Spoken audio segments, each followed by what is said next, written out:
मित्रों नमस्कार। इन दिनों आप आचार्य बसंत जी से शरद ऋतु के विषय में चर्या सुन रहे हैं। वो अलग अलग तरह से इस विषय पर प्रकाश डाल रहे हैं और हमें तैयार कर रहे हैं इस ऋतु का सामना करने के लिए, इसके लाभों को आत्मसात करने के लिए और आगामी ऋतुओं में प्रवेश करने के लिए। तो आइए जानते हैं आज के इस एपिसोड में आचार्य श्रेष्ठ के पास हमारे लिए क्या है। सभ्य सामाजिक गण अब आयुर्वेद की दृष्टि से विचार करते हैं। आयुर्वेद में 6 रसों का विधान है, कल्पना है कि भाई आयुर्वेद में, काव्य में तो 9 रस होते हैं। ये रस कौन से आयुर्वेद के? भोजन के रस, मधुर, अम्ल, लवण, कटु, तिक्त और कषाय। कई बार मैं इसकी चर्चा करता हूँ। हर ऋतु में 6 ऋतुएं हैं, हर ऋतु में एक रस की प्रधानता होती है। किसकी प्रधानता होती है? एक रस की। जैसे वर्षा ऋतु चर्या में क्या बताया था? अम्ल रस की प्रधानता होती है। अब जो ये रस है, ठीक है जी, ऋतु है शरद ऋतु, इसमें लवण रस की प्रधानता होती है। लवण रस की उत्पत्ति होती है और यही रस प्रधान रहता है। रस रहेंगे 6 के 6, लेकिन मुख्य रस वहां हो, ये लवण रस। ये लवण रस क्यों होता है? आचार्य कहते हैं जल और अग्नि, ये जो 2 भूत, पंच महाभूत है ना, उनमें जल और अग्नि, ठीक है जी, ये जो 2 भूत हैं 5 महाभूतों में से, इनकी प्रधानता के कारण इस ऋतु में जल, क्यों? वर्षा ऋतु गई है, सारी भूमि गीली, सब तरफ नमी का वातावरण है, धीरे धीरे सूखेगा वो। और अग्नि तत्व क्यों प्रधान है? आसमान साफ हो गया, बादल चले गए, धूल मिट्टी बिल्कुल नहीं है, सूर्य की किरणें, तीक्ष्ण किरणें पड़ेंगी इसमें, तो अग्नि तत्व की प्रधानता हो। तो जल और अग्नि तत्व, इनकी प्रधानता से लवण रस की उत्पत्ति होती है, वृद्धि होती है, ऐसा आचार्य कहते हैं। ठीक है। अब इस ऋतु में क्या होगा? जो वर्षा का जल था वो कच्चा था, गंदा था, बह के आया था। जलों में सबसे निकृष्ट जल क्या माना जाता है? वर्षा नादेयम, वर्षाकालीन नदी का जल, सरोवर का नहीं। सरोवर में तो आसपास का थोड़ा इकट्ठा होगा, साफ जगह रख सकते हो, नदी में तो रख ही नहीं सकते। पता नहीं कहाँ कहाँ से क्या क्या बह के आ रहा है गंदा। पूरी पृथ्वी का जो उसका जल ग्रहण क्षेत्र है पृथ्वी पर, सारी गंदगी, कहीं जानवर मरा पड़ा है, कहीं कोई आबादी है, कोई मनुष्य रह रहे हैं, वो सब नदी में आ जाता है, सबसे गंदा होता है। तो तालाबों का भी जल गंदा मिलेगा, सरोवर का भी मिलेगा, वर्षा ऋतु का जल गंदा मिलेगा और कच्चा होता है। अब शरद ऋतु में आकर के उसका विपाक हो जाता है। किसका? जल का। क्या हो जाता है? विपाक। वर्षा ऋतु का जल रूक्ष होता है। क्या होता है? रूक्ष होता है। हेमंत ऋतु का सबसे अधिक स्निग्ध होता है, तब तक और विपाक हो जाएगा। ये है बीच की ऋतु, वर्षा और हेमंत के बीच की शरद ऋतु। तो इस ऋतु में यह विशेषता है कि इस ऋतु का जो जल है वो रूक्ष नहीं होगा, उसमें तरलता होगी। और हेमंत ऋतु का जो जल है वो अभिसंधि हो जाता है। जैसे दही के व्याख्यानों में मैंने बताया है, वहां आएगा। अभिसंधि किसे कहते हैं? जो हमारे रस वाहिनियां, रक्त वाहिनियां हैं, उनके अंदर लुबलुबापन करता है, रुकावट डालता है, बाधा डालता है। तो हेमंत ऋतु का जल स्निग्ध तो हो जाएगा, पौष्टिक भी हो जाएगा, लेकिन वो लुबलुबापन पैदा करता है। तो इस ऋतु में जो जल होगा, मैंने पिछले व्याख्यान में चर्चा की थी, अगस्त नक्षत्र के उदय होने पर जो भूमि का जल है, सरोवर, नदी आदि में जो जल है, वो हंसोदक बन जाता है। क्या बन जाता है? हंसोदक, हंसोदक वो बन जाता है। और वो जो जल है, और इसी को ये तो भाव मिश्र भाव प्रकाश में कहते हैं हंसोदक। और धन्वंतरी जो सुश्रुत ने जिस ग्रंथ का संरचना की, मूल उसके लेखक धन्वंतरी हैं। धन्वंतरी उसको अंशुदक कहते हैं। अंशुदक क्या है? चंद्रमा की अंशु, सूर्य की अंशु किरणें, उनका जल। उन दोनों से दिन में सूर्य तपाएगा, रात्रि को चंद्रमा की किरणें शीतल करेंगी, और जल जो दूषित था वर्षा का वो कैसा हो जाता है? पवित्र हो जाता है। तो वो कैसा हो जाता है? अमृतोपमम, अमृत के समान हो जाता है। किसके समान हो जाता है? अमृत के समान हो जाता है। तो वो न अभिसंधि न रुक्षम, ये जल न तो अभिसंधि होगा, अर्थात हमारे जो अंदर की व्यवस्था है रस रक्त के प्रवाह की, जिसके कारण रोग हो रहे हैं अब सारे। हृदय रोग क्या है? रक्त के प्रवाह में रुकावट ही है ना। अब जोड़ों के दर्द जो हो रहे हैं लोगों के, जोड़ों के नहीं हो रहे, कभी किसी का यहाँ दर्द हो गया वर्षा ऋतु में, किसी के यहाँ दर्द हो गया, किसी की पिंडली में दर्द हो गया, ये क्या है? रस और रक्त का समुचित प्रवाह नहीं हो रहा। जहां से गंदगी को, अपशिष्ट को, जो चीज़ शरीर के काम की नहीं उसको खींच के लाना था, वो निकल नहीं पा रही है, और जहाँ उत्तम चीज़ें जानी चाहिए थी रक्त के माध्यम से, वो पहुँच नहीं रही हैं। उससे हमारे विकार आते हैं शरीर के अंदर, और फिर वो दर्द के रूप में दुखी करते हैं। तो ये जो जल है इसलिए उत्तम है कि ये रुक्ष नहीं है। रुक्ष होगा तो क्या होगा? वर्षा का जल रुक्ष था, वायु के रोग थे, वर्षा ऋतु में बताया था मैंने। और ये रुक्ष नहीं होगा तो वायु कुपित नहीं होगी, और अभिसंधि नहीं है ये। अभिसंधि नहीं होगा तो क्या होगा? रुकावटें नहीं आएंगी रसवाहिनियों में, रक्तवाहिनियों में, और शरीर सुचारू रूप से काम करेगा। तो इसलिए इस ऋतु का जो जल है वो अमृतोपमम, अमृत के समान है, ये कहा। अब आयुर्वेद के सिद्धांतों पर आगे बढ़ते हैं। आचार्य चरक, ठीक है, चरक संहिता जो है उसके मूल रचयिता अग्निवेश है ना जी, अग्निवेश। चरक ने और उसको संस्कृत कर दिया, संस्कार युक्त कर दिया, कुछ और अपनी अनुभव से बातें जोड़ दी आचार्यों को पढ़ करके। तो अग्निवेश क्या कहते हैं अपनी संहिता ग्रंथ में? कहते हैं वर्षा शीत उचित अंगानाम सहसयो अर्क रश्मि भी तप्तानाम आचितम पित्तम प्रायः सर्दी प्रकोप्यति। प्रायः का है यानी लगभग होता है, कुछ लोग अपवाद मिल जाएंगे, यानी 10 में से 2, इसका मतलब 8 लोगों को तो ये रोग होने ही होने।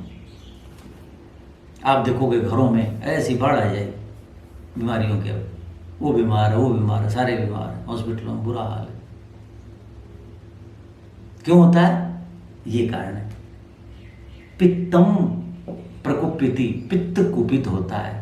पित्त संचित हुआ था, कब हुआ था? वर्षा ऋतु में पित्त संचित हुआ था। क्यों? जल अम्ल विपाकी था, उसका कच्चा था, वो संचित इकट्ठा हो गया, अब अंदर इकट्ठा है। वो सांप सोया हुआ है एक तरफ, क्रोध कब करेगा? छेड़ दो। इस ऋतु में बादल चले गए, आसमान साफ है, सूर्य तो वही है, उसकी तीक्ष्ण किरणें, जिसे अंग्रेजी में अल्ट्रावायलेट, बहुत हानिकारक किरणें, वो सीधी आकर के किस पे पड़ेंगी? शरीर पर पड़ेगी, त्वचा पर पड़ेगी। तो क्या लिखा? वर्षा शीत, वर्षा और वर्षा में शीत। वर्षा का मतलब क्या हुआ? स्निग्धता, क्लेद, गीलापन। तो इस ऋतु में हमारे पसीने आने से, वायु में नमी होने से त्वचा कैसी है? बहुत संवेदनशील हो गई, बहुत संवेदनशील। जरा सी कोई चींटी छू गई, जरा सी कोई चीज छू गई, कोई कीट पतंग बैठ गया, एकदम खुजली सी होती है, एकदम लाल हो जाता है, काटने लगता है। ऐसा आपको वसंत ऋतु में नहीं होगा। क्यों? उस समय सारे शरीर में कफ भरा हुआ होता है, हेमंत और शिशिर का जल्दी से प्रभाव नहीं पड़ता कीट पतंगों का। और इस समय तो बहुत जल्दी पड़ेगा, क्योंकि अंदर पित्त ही पित्त है, इकट्ठा हो रखा है। ऊपर से त्वचा क्लेद, गीली है, बुरा हाल है उसका, और शीतलता थी वर्षा ऋतु में। तो वर्षा और शीतलता के अभ्यासी हैं कौन? हमारे अंग, हमारी त्वचा विशेषकर। उन अंगों पर सहसा एवं अचानक अर्क रश्मि, सूर्य की किरणें गिरती हैं बादल जाने के बाद। तो अंग क्या हो जाते हैं? तप्त। सूर्य की किरणों से अंग संतप्त हो जाते हैं। तप्ता नाम, तप्त हुए जो अंग है उनका, उनसे क्या होता? आचितम पित्तम, वर्षा ऋतु में जो आचित समन्ता सब तरफ से इकट्ठा किया था, पीने से, खाने से, जिन भी चीजों से खूब पित्त इकट्ठा हुआ था, सर्दी प्रायः प्रकुपित, कुपित तो हो जाता है शरद ऋतु में पित्त। आगे बात समझ में? सिद्धांत पित्त कुपित होता है, सबसे बड़ी चीज है। क्यों होता है? वर्षा ऋतु में संचित हुआ था, वर्षा ऋतु चली गई, आसमान साफ है, धूल मिट्टी नहीं है, सूर्य की तीक्ष्ण किरणें आती हैं। कहाँ आती हैं? शरीर पर। कहते हैं तो सहन करता है पहले ना, क्योंकि सर्दा शीत के कारण, नमी के कारण ये शरीर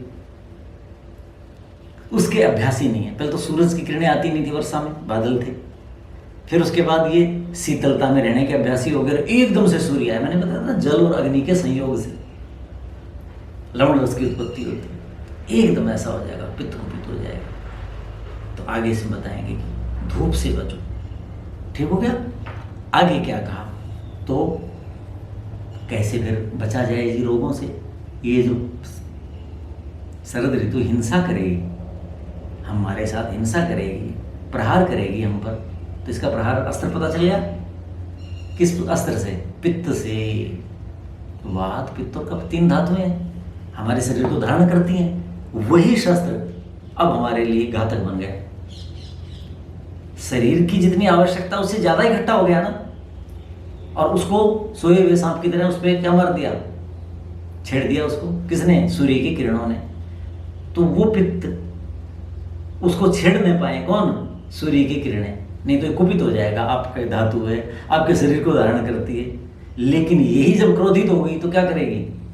यही अग्नि है, बिजली है, जब कुपित होती है तो हमारा कितना हानि करती है? बोलो, सारा बिजली से काम ले रहे हैं ना, कितना सुख हो गया। लेकिन जब वो उचित उपयोग नहीं करेंगे तो क्या होगा? प्रहार करती है। जल कितनी आवश्यकता है, जीवन है, लेकिन कैसे प्रहार किया? वायनाड में देखा, सारी और जगह देखा, कैसे प्रहार करता है? क्योंकि क्रोधित हो गया। मतलब क्या हुआ? अनुकूल नहीं है हमारे। क्रोध का मतलब क्या हुआ? जो चीज हमारे अनुकूल है नहीं। तो वर्षा के बाद जो शरद ऋतु है, ये हमारे साथ हिंसा करती है। कब करती है?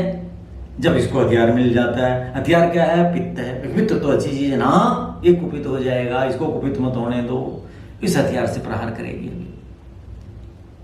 तो क्या करें जी? आचार्य कहते हैं चिंता न करो, हम बैठे हैं भाई, हमने अनुभव किया है, आचार्य परंपरा ने अनुभव किया है, प्रकृति से सामंजस्य बैठाया जा सकता है। तो इस धूप से बचने के लिए, सर्दी से बचने के लिए, वर्षा से बचने के लिए क्या किए? मकान बना लिए ना, अच्छी जगह बना लिए ना, खिड़की दरवाजे लगा लिए, एसी लगा लिए, हीटर लगा लिए। उपाय कर सकते हो। ऐसे उपाय बताते हैं हम आपको। आचार्य कहते हैं कि भाई सुनो कि जी ये पित्त तो पाचक रस है, पित्त तो पाचक रस है। कहते हैं हाँ है, लेकिन ये जठराग्नि को मंद करता है। उल्टा काम। बोलो,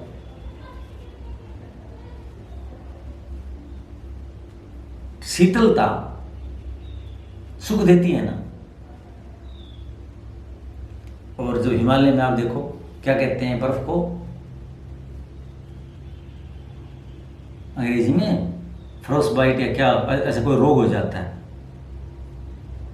कि जो हिमालय में ज्यादा रहते हैं, यात्रा करते हैं, उनको बर्फ काट देती है, इतना बुरा हाल कर देती है, जला डालती है त्वचा को, जला डालती है। उल्टा बता रहा हूं ना मैं कि अग्नि का काम जलाना, बर्फ जला डालती है।